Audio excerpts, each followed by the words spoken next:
우리는 5월 한 달 특별한 초대 예배를 통하여 사랑하는 사람들에게 편지를 쓰고 있습니다. 이 편지는 글로 쓰는 편지가 아니라 삶으로 쓰는 편지입니다. 말과 행동으로 쓰는 편지이죠. 오늘 편지를 쓸 대상은요, 사랑하는 부모님입니다. 우리는 어떻게 부모님들에게 사랑의 편지를 쓸 수 있는지 오늘 말씀 가운데 그 지혜를 깨닫기를 원합니다. 결혼을 하고 자녀를 낳아 기르면서 느끼는 두 가지 마음이 있습니다. 첫 번째 마음은요, 부모님의 마음입니다. 우리 부모님이 나를 이렇게까지 사랑하시면서 키우셨구나. 진자리, 마른 자리 가라 뉘시며 나를 이렇게 키우셨구나 하는 마음입니다. 두 번째 느끼는 마음은 하나님 아버지의 마음입니다. 하나님께서 나를 이렇게까지 사랑하시고 아끼셨구나. 부모가 돼서 저는 이 두 가지의 마음을 느끼면서 다시 한번 부모님과 하나님께 감사하고 있습니다. 우리는 그 사랑에 힘입어 여기까지 올 수 있었음을 꼭 기억해야 합니다. 어버이날 여러분들은 부모님들께 어떤 선물을 드리셨나요? 용돈을 드리셨습니까? 아니면 건강식품을 선물로 드리셨습니까? 아니면 아주 맛있는 외식으로, 식사로 어머님을, 아버님을 대접하셨습니까? 저는 여러분들이 어버이날만 특별하게 효도하는 그런 자들이 되지 않길 바랍니다.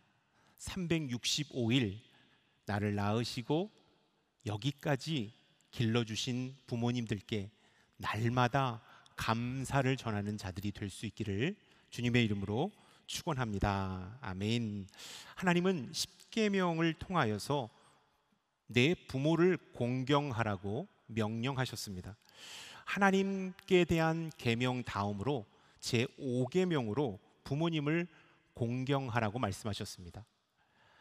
인간이 가장 첫 번째 지켜야 할 계명이 바로 부모님 공경이죠.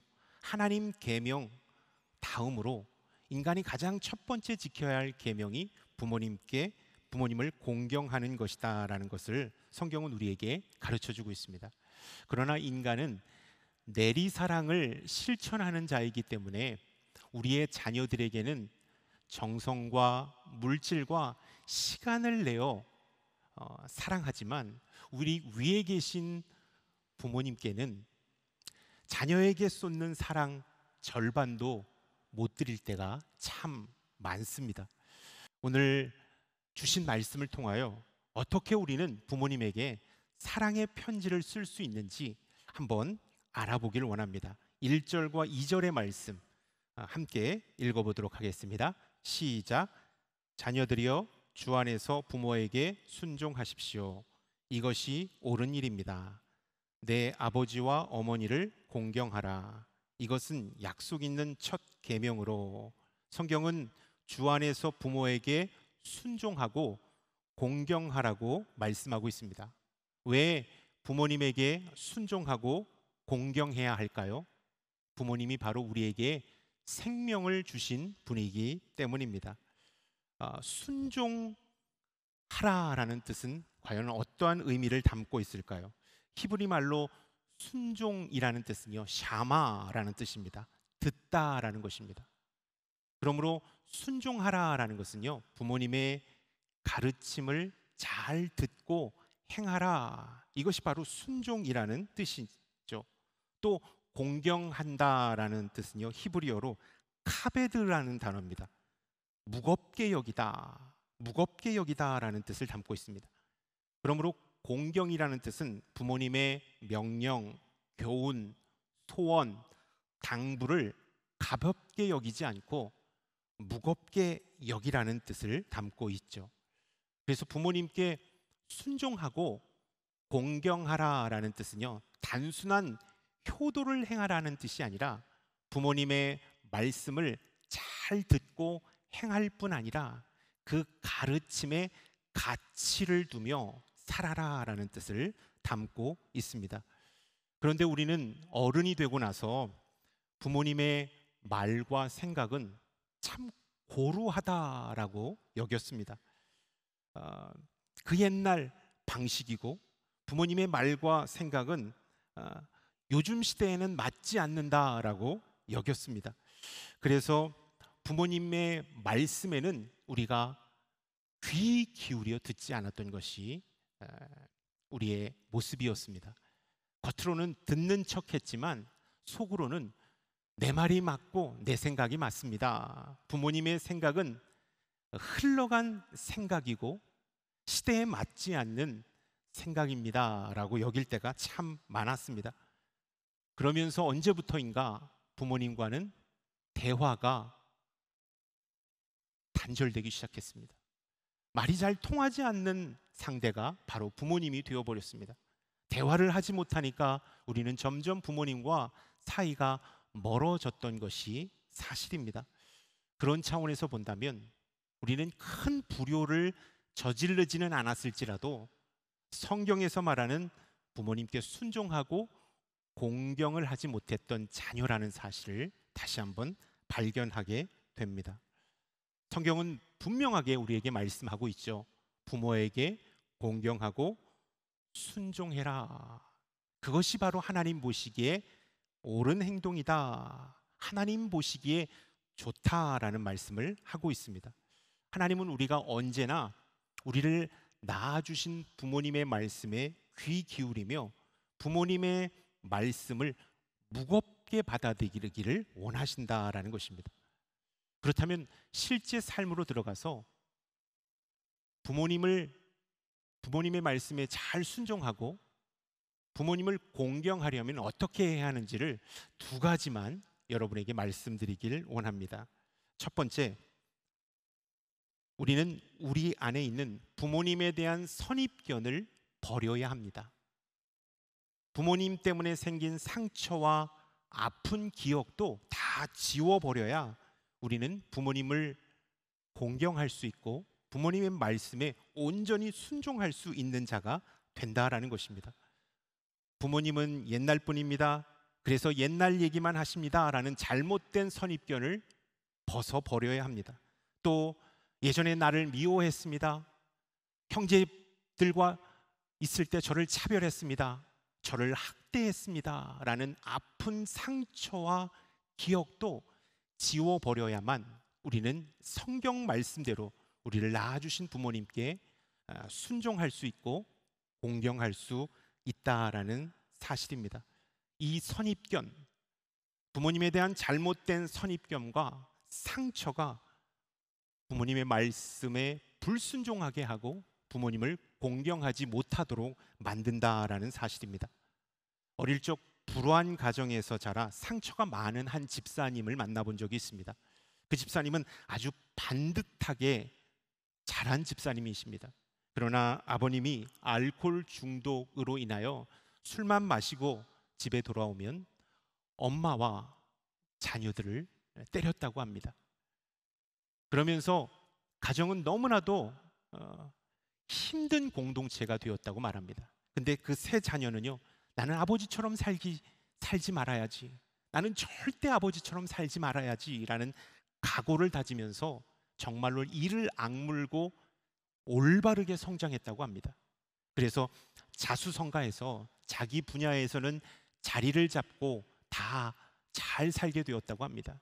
근데 시간이 훌쩍 지나서 아버님은 아주 술에 쩔어서 사셨기 때문에 건강이 매우 안 좋아진 상태였다고 합니다.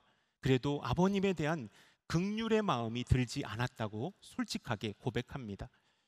아버님에게 더 가까이 가려고 기도도 하고 하나님의 말씀도 잘 듣고 나아가지만 아버님을 보는 순간, 아버지를 보는 순간 옛날 당했던 그 감정이 북받쳐 올라서 분노와 미움과 적개심이 들었다고 합니다. 그래서 더 가까이 다가갈 수가 없었다고 해요. 가장 고통스러울 때가 언제냐고 여쭤보니까 성경 말씀에 내 부모에게 공경하라, 설교 말씀 속에 지금 부모님께 효도하십시오라는 말씀을 들을 때 마음이 참 어려웠다고 합니다. 하나님의 말씀에 순종해서 내가 아버지에게 더 가까이 다가가야 하는데 옛날에 그 상처, 나를 때렸던 그 아픈 기억이 지금도 또렷하게 되살아나서 아버지에게 더 이상 다가갈 수가 없다고 합니다. 그래서 그 말씀을 들을 때는 마음이 무거워서 하나님, 저에게 좀 시간 좀 주세요. 제가 아직 이 문제는 해결하지 못했습니다. 하나님, 조금 더 시간을 주시면 제가 이 문제를 해결하겠습니다 라고 그렇게 기도를 드렸다고 합니다. 여러분, 이 집사님처럼요, 과거 아버님께 당했던 상처와 아픔이 지금 아버님께 더 가까이 나아가지 못하도록 만드는 걸림돌이 될 수 있다라는 것입니다. 이러한 상황은 마치 이런 것과 같아요. 우리가 사이드 브레이크를 채우고 악셀에다를 밟으면 RPM은 올라가는데 차는 더 이상 나가지 않고 굉음만 나는 것을 보게 됩니다. 하나님의 말씀에 부모님에게 순종하고 효도하라고 하셨는데 그 말씀을 지키려고 하는데 내 마음과 머리는 아버님에 대한 상처 때문에 그렇게 하지 못하는, 열심히 노력은 하려고 하는데 더 이상 아버님 가까이 나아가지 못하도록 만드는 상처가 채워져 있다라는 것입니다.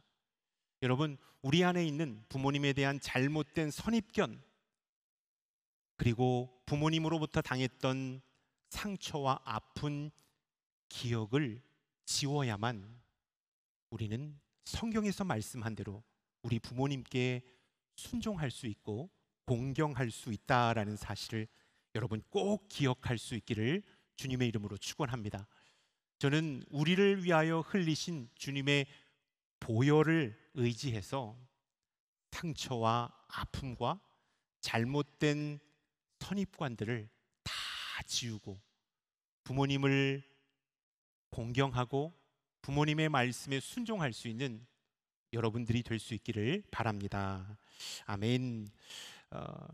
부모님을 공경하고 순종하려면 두 번째, 저는 부모님과 많은 시간을 보내야 한다라는 것을 여러분에게 말씀드리고 싶습니다. 부모님께 효도하고 부모님의 말씀에 순종하려면 부모님과 함께 많은 시간을 보내야 한다라는 것이죠. 그래야 되는 이유가 뭐냐면 부모님과 많은 시간을 보낼 때 우리는 부모님의 말씀에 귀 기울일 수 있고 또 효도할 수 있는 기회가 주어지기 때문입니다. 효도는 멀리서 하는 것이 아니라 가까이에서 할 때 임팩트가 큰 것입니다. 부모님의 마음을 감동시키는 것이죠. 또 효도는요, 물질과 선물보다는 마음이 들어갈 때 진정성이 일어나는 것입니다. 마음만 갖고 있으면 안 됩니다. 물질과 선물도 뒤따라야 하지만 진짜 감동을 주는 선물은요, 마음이 깃들여진 선물이죠. 그렇기 때문에 효도는 아주 가까이에서 마음과 정성을 들여 다가갈 때 부모님께서 흡족한 효도를 받으신다라는 것을 우리가 기억했으면 좋겠습니다. 여러분은 얼마나 가까이 부모님과 함께하고 있습니까? 얼마나 많이 부모님을 가까이 대하고 있습니까? 우리는 가정을 이루고 직장 생활하며 바쁘게 살다 보니까 부모님과 아주 연락도 자주 안 할 때가 참 많습니다. 그냥 안부 전화만 드릴 때가 참 많죠. 부모님을 만나는 유일한 날이 정해져 있죠. 명절 때, 또 가족 경조사 때를 제외하고는 우리는 부모님과 아주 마음 편안하게 대화하고 식사하고 삶의 이야기를 나눌 수 없는 환경 가운데 놓여져 있습니다. 그래서 그런지 몰라도 부모님과 많은 시간을 함께 공유하지 못하다 보니까 부모님이 낯설게 느껴지고 오래간만에 만났어도 가까워지는 그 마음이 잘 들지 않을 때가 참 많다라는 것입니다. 여러분, 이러한 상황 속에서 마음도 멀고 거리도 먼 상황 속에서 부모님에게 드리는 용돈, 건강식품, 안마기, 해외여행 패키지는 진정코 부모님의 마음을 감동시킬 수 없다라는 사실을 우리가 기억했으면 좋겠습니다. 부모님이 진짜 원하시는 것은 옛날 그 모습, 당신의 아들과 딸로 돌아가 편안하게 부모님 앞에서 삶의 이야기를 주고받으며 현재의 삶을 함께 나누고 공유하는 것을 진정코 원하신다라는 사실을 여러분 꼭 기억할 수 있기를 주님의 이름으로 축원합니다. 저는 아버지가 5학년 때 위암으로 돌아가셨습니다. 그때 저희 어머니 나이가 45세였더라고요. 지금 제 나이보다 어린 그 상황 속에서 이남 이녀의 가장이 되셨습니다. 그래서 어머님은 참 열심히 인생을 사셨습니다. 그리고 하나님 앞에 정말로 열심히 기도하며 가정을 바로 세우셨던 것 같습니다. 늘 언제나 열심히 있는 모습, 기도하시는 모습, 또 긴장하시는 모습이 제 아내는 어머니의 모습으로 남아 있습니다. 근데 모 교회 목사님께서 이 목사, 어머님과 함께 권사님들끼리 꽃 구경을 갔다 왔는데 어머님이 이런 꽃을 보고 너무나도 흡족해 했는데, 이런 음식을 먹었는데 너무나도 맛있어 했어. 그러면서 그 음식과 꽃을 영상을 만들어서 모교회 목사님이 저에게 보내주십니다. 제가 그러면 느끼는 것이 있어요. 우리 어머님이 이런 모습도 있었구나, 이렇게 감성적인 모습도 있었구나 라는 사실을 이렇게 보면서 깜짝 놀래요. 어머님이 무엇을 좋아하시는지, 어떤 취미를 갖고 계시는지, 꿈이 무엇이었는지, 또 먹고 싶은 것이 무엇이는지 저는 알지 못한 채, 어머님을 알지 못한 채 성장했습니다. 그러면서 너무나도 마음이 아팠어요. 친밀하게 다가갔어야 되는데 죄송함이 밀려왔습니다. 그래도 목회 현장이 있고 또 사역 현장이 있고 가정이 있기 때문에 제가 어머님께 다정하게 다가가지는 못했습니다. 그래서 여러 가지 마음이 안타까운 상황이 있었어요. 근데 몇 해 전 어머니께서 갑자기 편찮으셔서 오랫동안 병원에 입원해 계셨습니다. 형님과 형수님이 정말로 지극정성으로 잘 병간호를 하셨어요. 오래 기간 동안 입원하셨다가 퇴원하셔서 어버이날을 맞아 가족들이 함께 다 같이 모였습니다. 저는 바쁘다는 핑계로, 목회를 한다는 핑계로 자주 찾아뵙지 못했어요. 근데 오래간만에 어머님을 뵈었는데 많이 늙으셨더라고요. 그렇게 꼿꼿하셨고, 그렇게 정정하셨고, 그렇게 굳센 어머니가 완전한 할머니가 되어 계셨더라고요. 지팡이를 의지해야만 온전하게 걸을 수 있는 신체가 되셨더라고요. 발음도 어눌해 주셨고, 걸음걸이도 너무나도 비틀거리셨고, 생활하시는 모든 모습들이 예전에 내가 바라봤던 어머니의 모습이 아니라 완전한 할머니의 모습으로 변해 있는 것을 제가 보았습니다. 그리고 그때는 아주 즐겁게 가족들이랑 함께 웃으면서 예배도 드리고 맛있는 음식도 먹고 헤어졌는데, 가족들과 함께 차를 타고 집으로 돌아오는 길에 컴컴한 길이어서 아내도 모르고 두 아이들도 몰랐는데 저는 눈물을 막 흘렸어요. 인생이 이런 것이구나. 내가 효도할 수 있도록 시간은 기다려주지 않는구나. 그러면서 젊었을 때 어머니의 모습과 지금 어머님의 모습이 오버랩되면서 너무나도 가슴이 아프더라고요.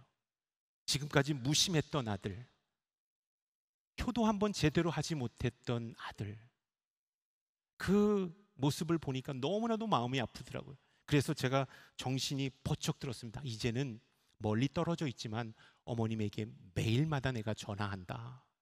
그리고 안부를 여쭙겠다. 살아가는 이야기를 함께 나누겠다라고 제가 다짐을 했어요. 그 다짐 이후에 오늘까지 저는 어머님에게 규칙적인 시간에 전화를 드립니다.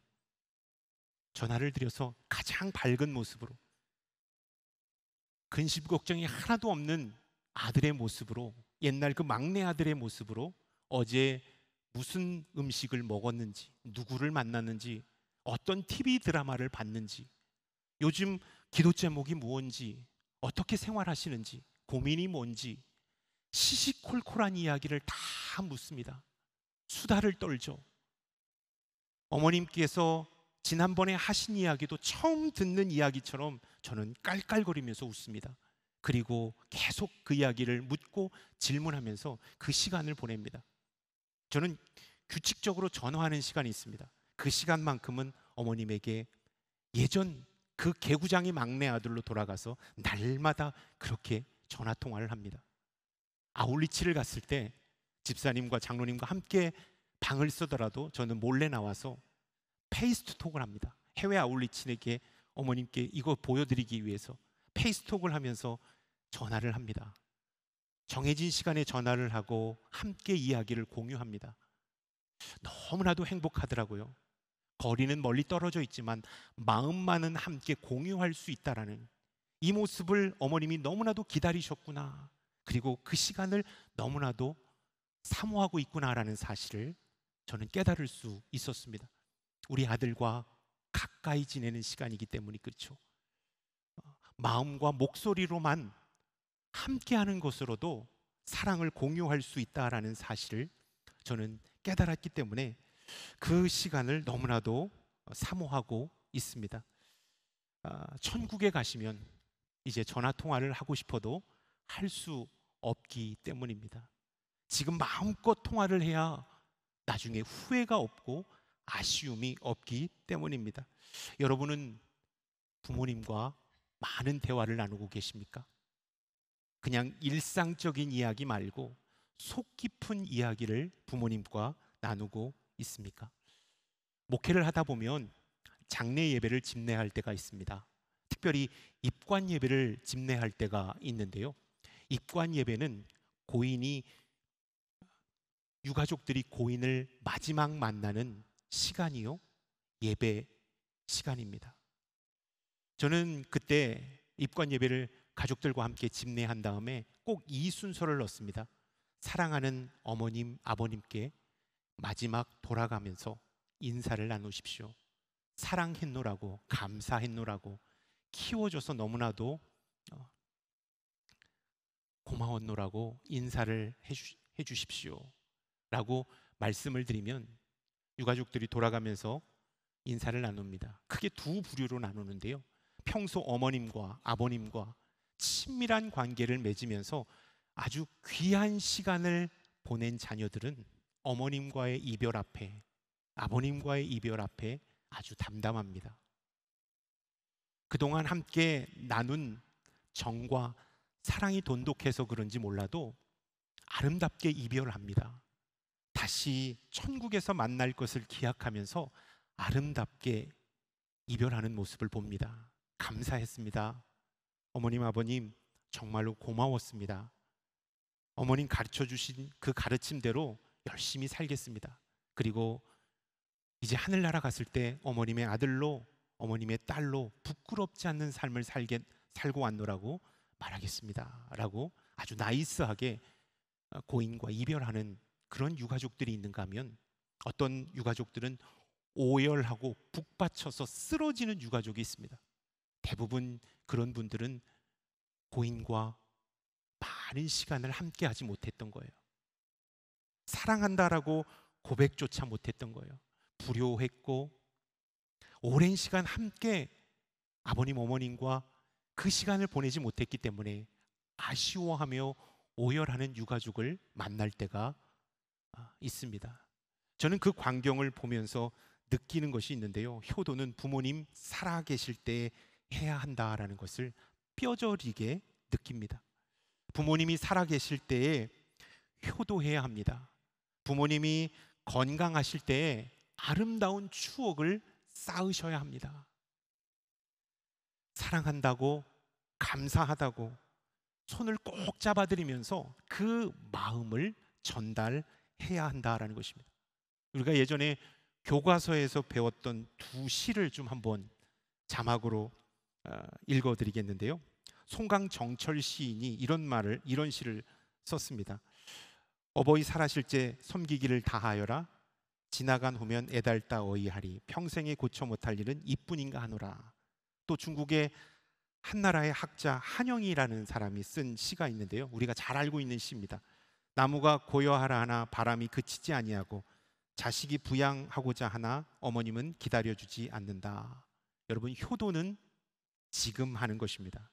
그리고 부모님께 사랑을 고백하는 것은 바로 지금 해야 한다라는 사실을 꼭 기억하십시오. 저는 부모님과 관계가 좋지 않습니다.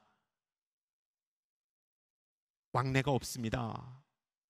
아버님과 어머님과 크게 다투었습니다 라고 말하는 성도님 계십니까? 여러분, 화해할 수 있기를 바랍니다. 그리고 관계를 회복할 수 있기를 바랍니다.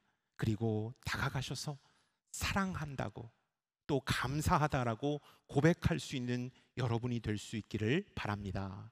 아멘. 저는 양재에서 시니어 아카데미 공동체를 섬기고 있습니다. 시니어 아카데미 공동체는 65세 되신 어르신들이 함께 모여서 예배드리고 교제하고 양육받는 공동체입니다. 저는 이 공동체를 3년 정도 섬겼는데요. 이 시니어 아카데미를 섬기면서 느끼는 사실이 한 가지가 있습니다. 어르신들은 늙지 않았다라는 사실입니다. 연세가 드셔서 피부가 노화되고 신체는 예전만 같지 못하지만 그 젊음은 여전히 간직하고 계시다. 그 청춘은 아직도 시들지 않았다라는 사실을 제가 깨닫습니다. 예배를 다 같이 드리고요. 저희는 가곡이나 동요를 부르는 시간을 많이 갖는데요. 제가 노래를 잘 못하지만 한번 이 노래를 참 듬북 듬북 듬북새 아유 우리 유은송 우리 전도사님이 부르시다가 제가 부르니까 이상한데요. 그 동요도 부르고 두둥실 두리둥실 배 떠나간다 이 가곡도 부르면서 어르신들이 정말로 젊을 때 소년 소녀의 감성을 느끼면서 저희가 같이 노래를 부르면서 즐거운 시간을 보냅니다. 또 봄과 가을이 되면 레크레이션도 하고 보물찾기도 하면서 예전에 즐겼던 그 청춘을 느끼면서 야, 시들지 않으셨구나. 여전히 젊으시구나. 여전히 청춘 한가운데 계시구나라는 사실을 제가 발견했습니다. 그래서 어르신들에게는요. 젊음을 느낄 수 있는 환경을 만들어 드리면 젊음을 발산할 수 있다라는 사실을 제가 공동체를 섬기면서 깨닫습니다. 여러분, 우리의 부모님도 마찬가지입니다. 옛날 어르신 그냥 노인이라고 생각하지 마시고요. 우리가 어머님, 아버님의 젊음을 찾아드릴 수 있는 환경을 만들어 드리면 우리 부모님은 다시 한번 아주 즐겁게 생활하실 수 있다라는 것입니다. 자녀된 우리가 그 환경을 만들어 드릴 수 있었으면 좋겠습니다. 저는 여러분들이 부모님의 마음을 시원케 해드리는 자녀가 되었으면 좋겠습니다. 성경은 우리에게 이렇게 말하고 있습니다. 부모님의 말씀을 잘 듣고 부모님을 존귀히 여기는 사람은 하나님이 기뻐하신다. 하나님 앞에서 옳다. 그 사람은 이 땅 가운데 장수하게 될 것이다. 물론 깊은 의미가 있습니다. 천년만년 무병장수하며 살아간다는 얘기 아니라 영적인 의미가 있습니다. 왜 부모님을 공경하고 부모님의 말씀에 순종할 때 하나님은 기뻐하실까요?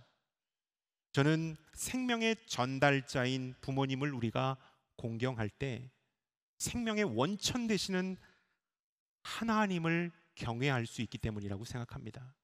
생명의 전달자 되시는 부모님을 우리가 공경하고 순종할 때 생명의 원천자 되시는 그 하나님을 경외할 수 있다라는 것이죠. 그래서 부모님을 향한 사랑이 하나님을 향한 사랑으로 나아갈 수 있다라는 사실을 성경은 우리에게 가르쳐 주고 있습니다. 그래서 부모님께 순종하고 부모님께 공경하라고 말씀하고 있습니다. 여러분, 우리는 저절로 여기까지 오지 않았습니다. 내가 잘나서 여기까지 오지 않았습니다. 부모님의 희생적인 사랑, 헌신적인 그 보살핌으로 우리가 여기까지 오셨다라는 사실을 기억했으면 좋겠습니다. 나는 못 배우고 못 먹었어도 우리 자녀만큼은 그런 환경 속에서 살지 않아야 된다라는 그 간절함으로 기르시고 양육하셔서 우리를 여기까지 인도해 주셨다라는 것입니다. 저는 이 사실을 우리들이 절대 잊지 말아야 한다고 생각합니다. 그리고 일평생 살아가는 동안 그 사랑을 고백하고 감사의 마음을 전달하는 저와 여러분들이 다 될 수 있기를 주님의 이름으로 축원합니다. 오늘 예배가 끝나고 돌아갈 때 여러분 휴대폰을 꺼내서 부모님에게 늦은 시간이지만 전화를 한 통화 드렸으면 좋겠습니다. 어머님 주무시지 않았습니까? 그냥 목소리 듣고 싶어서 전화했습니다. 사랑합니다. 제가 무심해서 죄송합니다. 앞으로 정말로 착한 아들, 착한 딸이 되겠습니다. 안녕히 주무십시오. 이렇게 말과 삶으로 사랑의 편지를 부모님에게 전하는 여러분들이 될 수 있기를 주님의 이름으로 축원합니다. 부모님께 효도할 수 있는 시간은 얼마 남지 않았기 때문입니다. 기도하겠습니다. 사랑의 하나님, 우리에게 부모님을 허락하여 주셔서 부모님의 사랑으로 여기까지 올 수 있었음을 감사드립니다. 일평생 그 사랑을 잊지 않고 감사를 고백함으로 하나님 앞에 영광 올려드리는 믿음의 아들, 딸들이 다 되게 하여 주시옵소서. 이 모든 말씀 예수 그리스도의 이름으로 기도드렸사옵나이다. 아멘.